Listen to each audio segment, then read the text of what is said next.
Naranasan mo na ba ang katahimikan bago sumikat ang araw, kung kailan payapa ang mundo, ngunit malakas ang tibok ng iyong puso? Isipin mo na binubulyawan mo ang pinakamalalim mong pangarap sa hangin, alam na dadalhin nito ang iyong hiling diretsyo sa langit. Ngayong gabi, nakikinig ang universo, at ang iyong tahimik na panalangin ay maaaring magbago ng lahat. Ito ang iyong sandali, isang banal na pagkakataon na bitawan ang takot, at magtiwala na ang iyong ninanais ay unti-unting dumarating sa iyo. Huwag ipagwalang bahala ang palatandaan na ito. Pansinin ng mabuti, makinig ng maingat at hayaang magbago ang iyong buhay sa paraang hindi mo inakala. Bago pa man maabot ng unang liwanag ang abot tanaw, may isang katahimikan na bumubulong sa iyong kaluluwa. Sa panahong tahimik na ito, ang mga pangarap ay buhay na buhay, at ang mga intensyon ay may pinakamalinaw na enerhiya. Lagi nang pinaniniwalaan ng mga nakatatanda sa Pilipinas na ang hangin ay isang sugo, isang banayad na gabay na maaaring dalhin ang iyong mga hiling sa langit kapag ipinahayag ng may pananampalataya at sinseridad. Ngayong gabi, inaanyayahan kang sumali sa banal na ritual na ito, huminga at ilahad ang iyong pinakamalalim na ninanais sa hangin, nagtitiwala na nakikinig ang universo. Alam ng iyong puso kung ano talaga ang hinahangad nito, at sa mga sandaling ito, bago sumikat ang araw, pinakamalakas ang koneksyon sa pagitan ng iyong kaluluwa at tadhana. Bawat bulong, bawat tahimik na pag-asa, ay isang sinulid na humahabi sa iyong hinaharap. Buksan ang iyong espiritu, maniwala sa hindi nakikita, at maghanda upang masaksihan ang mahika na naghihintay kapag ang iyong mga pangarap ay nakatagpo ang langit. Ang wika ng hangin. Ang hangin ay higit pa sa simpleng paggalaw ng hangin, ito ay nagdadala ng mga mensahe, lihim, at bulong mula sa mga mundo na hindi nakikita. Sa Pilipinas, matagal nang pinaniniwalaan ng ating mga nakatatanda na ang hangin ay buhay, puno ng tinig ng mga ninuno, na gumagabay, nagpoprotekta, at kung minsan ay naghahatid ng mga sagot sa mga matapang na nakikinig. Bago sumikat ang araw, kapag ang mundo ay nakabalot sa banayad na katahimikan, ang hangin ay nagiging tulay, isang koneksyon sa pagitan ng iyong puso at ng malawak na universo sa itaas. Isipin mo na nakatayo ka sa gilid ng iyong bahay, o marahil sa isang tahimik na balkonahe, kung saan hinahaplos ng unang lamig ng bukang liwayway ang iyong balat. Pumikit ka, huminga ng malalim, at damhin ang hangin na yumayakap sa iyo tulad ng banayad na yakap. Ito ang perpektong sandali upang ipahayag ang iyong pangarap, hayaan ang mga salita na dumaloy mula sa iyong puso. Bulungan mo ito ng mahinahon, walang alinlangan, walang takot. Hayaan ang hangin ang magdala nito, tulad ng pagdadala nito sa mabangong samyo ng sampag-ita, sa mga panalangin ng mga kapitbahay, at sa mga pag-asa ng libong kaluluwang nagigising sa isang bagong araw. Itinuturo ng kulturang Pilipino na sagrado ang timing. Ang mga sandali bago sumikat ang araw ay partikular na makapangyarihan. Kilala bilang banal na oras ng ilang nakatatanda, ito ang panahon bago magbukang liwayway kung kailan pinakamaliit ang espiritual na belo. Mas malapit ang mga ninuno, gabay na espiritu, at banal na patnubay, nakikinig ng mas maingat. Bawat bulong ng pag-asa ay pinapalaki, bawat taimtim na intensyon ay napapansin, at bawat hiling na ipinadala ng may dalisay na pananampalataya ay nagiging binhi na handang mamukadkad sa paraang hindi mo pa nakikita. Ang wika ng hangin ay banayad. Hindi ito nasusulat sa salita, ni sigaw sa lambak. Nauunawaan ito sa pamamagitan ng damdamin, palatandaan, at pagbabago sa enerhiya. Minsan, dala ng hangin ang pamilyar na amoy, tulad ng sariwang lupa pagkatapos ng ulan, na nagsasaad na natanggap na ang iyong mensahe. Minsan, biglang bumabago ang direksyon nito, hinahaplos ang iyong pisngi, nagpapaalala na ang mga di nakikitang puwersa ay gumagalaw ng kaayon sa iyong pangarap. Paminsan-minsan, ang banayad na kaluskos ng mga dahon o ang mahinang awit ng isang ibon sa umaga ay nagpapatunay na kinikilala ang iyong intensyon. Upang tunay na makipag-usap sa hangin, kailangan mong manahimik. Bitawan ang ingay ng araw-araw na buhay, ang walang katapusang alalahanin, at ang mga pag-aalinlangan na nagpapabigat sa iyong puso. Huminga ng malalim, ihanay ang iyong mga iniisip sa iyong pinakamalalim na ninanais, at pakawalan ito sa pag-unawa na hindi na ito sa iyo lamang. Ang universo ang bahala, ang hangin ang magiging sugo mo, at nakikinig ang langit. Sa banal na gawaing ito, ang iyong pangarap ay hindi na limitado sa iyong imahinasyon. Ito'y naglalakbay palabas, sumasayaw sa mga ulap, dumadaan sa mga bituin, at natutunton ang landas patungo sa mga espiritual na kaharian na humahawak sa tadhana. Paalala ng espiritualidad ng Pilipino na bawat elemento, hangin, tubig, apoy, at lupa ay may layunin. Ang hangin, lalo na, ay malaya at walang hanggan, kayang maabot ang mga lugar na hindi kayang marating ng tao. Sa pamamagitan ng pagtitiwala at pagsuko ng iyong pag-asa sa banayad na puwersang ito, pinapayagan mong kumilos ang banal na enerhiya sa paraang hindi mo kontrolado, ngunit lubos na mapagkakatiwalaan. Kahit na hindi mo maramdaman agad ang resulta, maniwala na dinala ng hangin ang iyong pangarap. Panatilihin ang pananampalataya, ipagpatuloy ang iyong araw ng bukas ang puso, at magmasid sa maliliit na palatandaan, isang kisap ng liwanag, pakiramdam ng init, bigla ang kaliwanagan, na nagsasabing naabot na ng iyong bulong ang kanyang patutunguhan. Araw-araw, inuulit ng hangin ang pagkakataong ito, nag-aalok ng sagradong sandali upang iayon ang iyong puso sa universo, upang maipakita ang iyong intensyon, at upang lumapit sa tadhana na palaging nakalaan sa iyo. Tandaan, ang wika ng hangin ay matiisin. Hindi ito nagmamadali, hindi humahatol. Dala nito ang iyong mga salita ng mahinahon ngunit patuloy, tinitiyak na ang iyong mensahe ay mararating sa langit, kung saan walang hanggan ang posibilidad, at tahimik na naghihintay ang mga himala. Tumayo ng matikas, bulungan ang iyong pangarap, at magtiwala sa mga di nakikitang puwersa na ngayon ay kasama mo, gumagabay sa bawat hakbang ng iyong landas. Bago ang unang liwanag ang mga sandali bago dumampi ang unang sinag ng araw ay kakaiba at walang katulad. Sa katahimikan bago magbukang liwayway, tila humihinga ang mundo, naghihintay. Itinuturo ng tradisyong Pilipino na ang sagradong oras na ito ay isang pintuan, isang panandaliang pagkakataon kung kailan ang belo sa pagitan ng ordinaryo at banal ay pinakamanipis. Dito, ang mga espiritu, ninuno, at mismong universo ay yumuyuko upang makinig. Iba ang pakiramdam ng hangin, banayad, halos mahawakan, dala ang potensyal ng walang hanggang posibilidad. Kaya sinasabi na ang mga pangarap na binubulong sa oras na ito ay mas malayo ang nararating, mas mataas ang naabot, at nagpapasigla ng mga enerhiya na natutulog sa gitna ng kaguluhan ng araw. Lumabas at damhin ang malamig na yakap ng umaga. Banayad na hinahaplos ng hangin ang iyong balat, at ang mahinang tunog ng gumigising na mundo, malalayong tandang, kaluskos ng mga dahon, banayad na agos ng tubig sa ilog o fountain, ay lumilikha ng ritmo na perpektong kaayon ng tibok ng iyong puso. Sa mga sagradong minutong ito, mas malinaw ang iyong kaluluwa, mas kalmado ang isip, at mas matibay ang iyong intensyon. Pinaniniwalaan ng mga nakatatanda sa Pilipinas na ang pagdarasal o pagpapadala ng mensahe sa universo bago sumikat ang araw ay nagpapalakas sa bisa nito. Ang isang bulong na hiling ay higit pa sa salita, ito'y isang enerhetikong lagda, isang panginginig na kayang kilalanin at tugunan ng universo. Ang pagsasama ng maliliit na ritual ay nagpapalalim sa koneksyon na ito. Sindihan ang puting kandila at ilagay malapit sa bintana o bukas na espasyo kung saan matatamaan ito ng hangin. Ang apoy nito ay kumakatawan sa kaliwanagan, kadalisayan, at liwanag, gumagabay sa iyong pangarap sa kanyang paglalakbay. Ang ilan ay nagwiwisik ng tubig o nagtataboy ng ilang bulaklak, tulad ng sampag-ita, sa paligid ng kanilang sagradong lugar, na nag-aanyaya ng pagmamahal, proteksyon, at positibong enerhiya. Bagaman simple ang mga galaw na ito, makapangyarihan ang epekto. Iniaayon nito ang iyong intensyon sa mga elemento ng kalikasan, na nag-ugnay sa makamundong at espiritual. Napapansin ng universo ang mga gawain ito ng pananampalataya, ang maliliit na patunay na taos puso ang iyong puso. Sa sagradong oras na ito, mahalaga ang visualization. Pumikit at isipin ang iyong pangarap na sumasama sa hangin. Isipin itong tumataas sa ibabaw ng mga bubong, dumadaloy sa mga bundok, tumatawid sa mga ilog, at sumisira sa ulap. Damhin na ito ay dinadala ng di nakikitang mga kamay, niyayakap ng banal na enerhiya, at dinadala sa lugar kung saan maaaring umunlad ang iyong intensyon.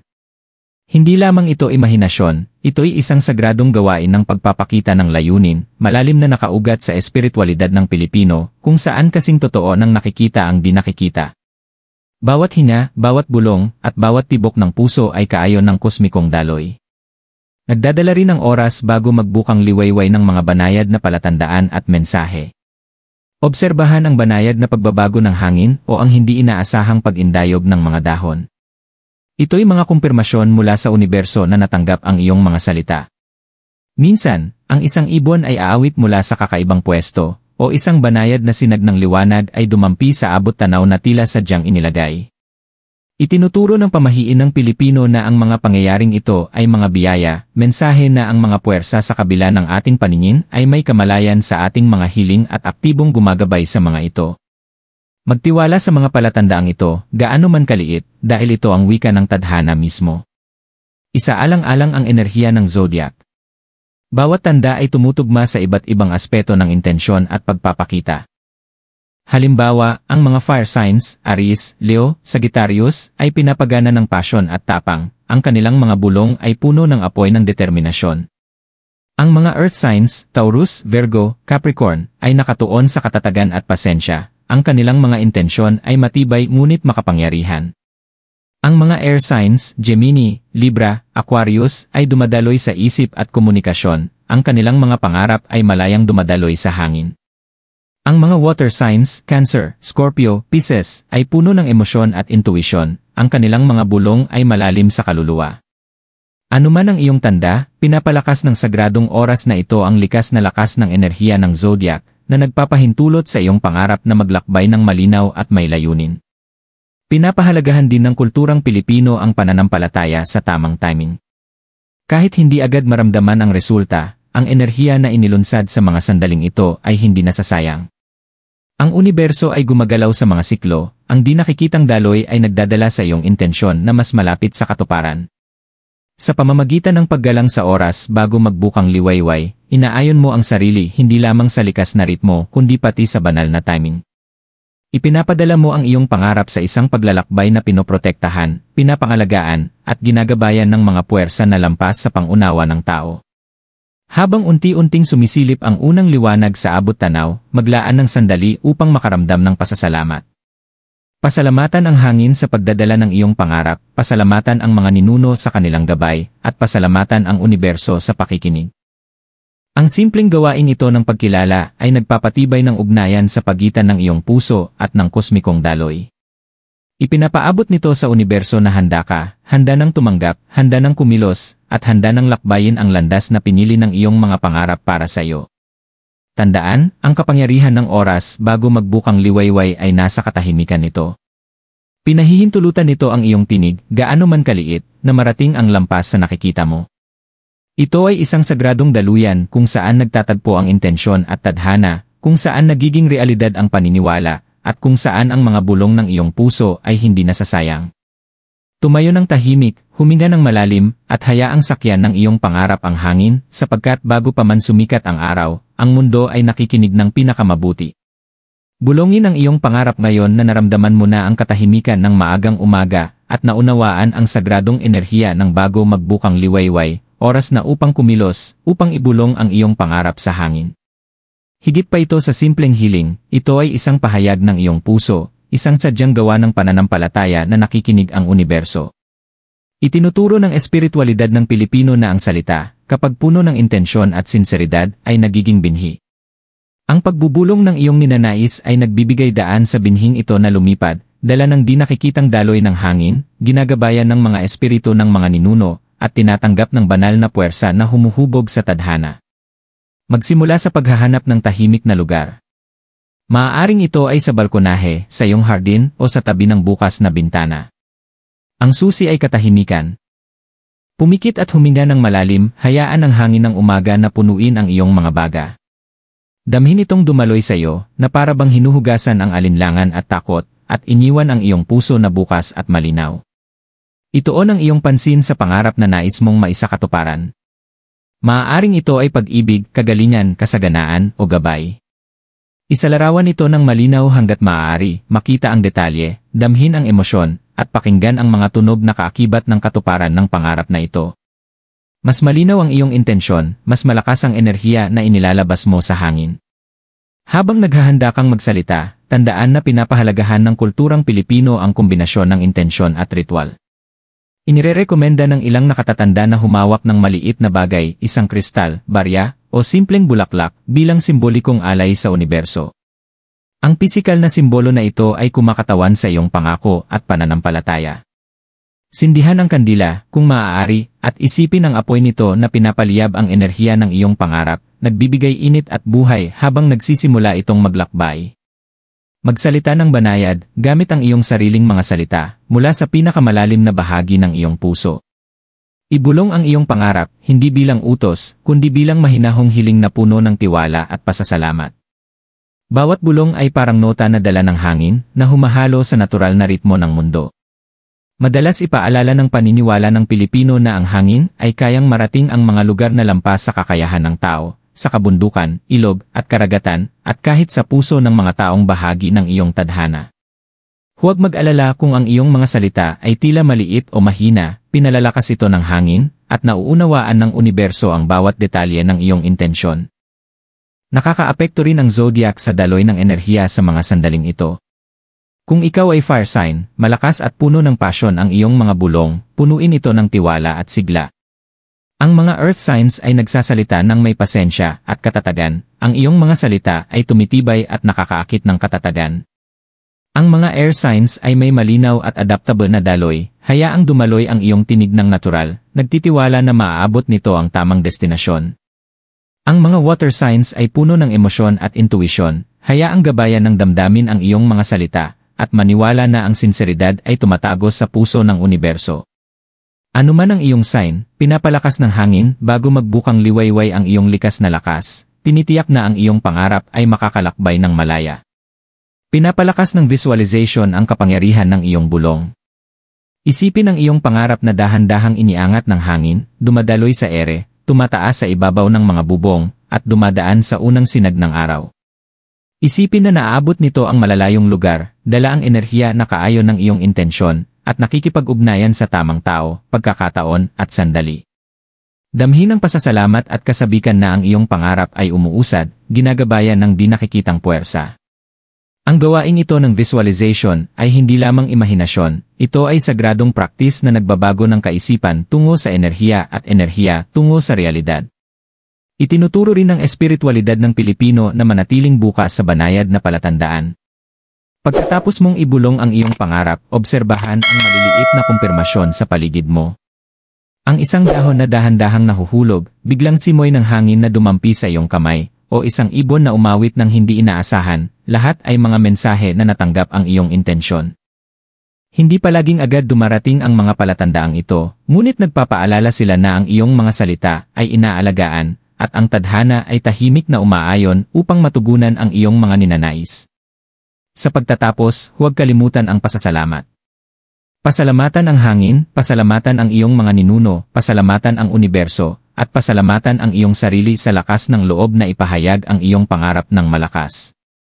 Pinapalakas ng pasasalamat ang enerhiya ng pagpapakita, binabago ang simpleng bulong sa makapangyarihang alon na dumadaloy sa tela ng pagkakaroon. Maniwala na ang iyong intensyon ay buhay na, kasalukuyang naglalakbay sa hangin, at ang universo ay tahimik na naghahanda ng mga landas, oportunidad, at palatandaan na kailangan upang maisakatuparan ito. Tandaan, ang pagbubulong ng iyong pangarap ay hindi tungkol sa pagkontrol sa kinalabasan. Ito ay tungkol sa pagsuko sa mas mataas na plano, alam na ginagabayan ng mga puwersa ng universo ang bawat hakbang. Tumayo ng tahimik ng kaunti pang sandali, damhin ang banayad na enerhiya sa paligid mo, at tandaan na ang iyong pangarap ay nasa galaw na. Sa bawat pagsikat ng araw, ang iyong intensyon ay lumalakas, inaayon ka sa tadhana na palaging naghihintay sa iyo. Habang kumakalat ang unang sinag ng araw sa abot tanaw, nagigising ang mundo, ngunit ang sagradong enerhiya ng iyong binulong na pangarap ay patuloy sa kanyang paglalakbay. Paalala ng espiritualidad ng Pilipino na bawat intensyon na ipinahayag ng sinsero ay may dalang puwersa na lampas pa sa nakikita ng mata. Dinala na ng hangin ang iyong mensahe, ginabayan ito ng iyong mga ninuno, at ngayon ay inaayos na ng universo ang mga pagkakataon, tao, at sitwasyon upang ilapit ito sa realidad. Kahit hindi mo agad makita ang resulta, maniwala na ang iyong pangarap ay buhay na, sumasabay sa agos ng tadhana. Ang sagradong ritual na ito ay hindi lamang tungkol sa paghingi ng isang bagay, ito ay tungkol sa koneksyon. Ito ay sandali upang ihanay ang iyong puso sa universo, parangalan ang iyong pananampalataya, at kilalanin ang presensya ng mga di nakikitang puwersa na gumagabay sa iyong landas. Itinuturo ng pamahiin at karunungang Pilipino na ang maagang umaga ang oras kung kailan ang mga panalangin at intensyon ay pinakamakapangyarihan, at ang mga nagtataglay ng pasensya, pananampalataya, at pasasalamat ay nasasaksihan ang bunga ng kanilang mga bulong sa himala.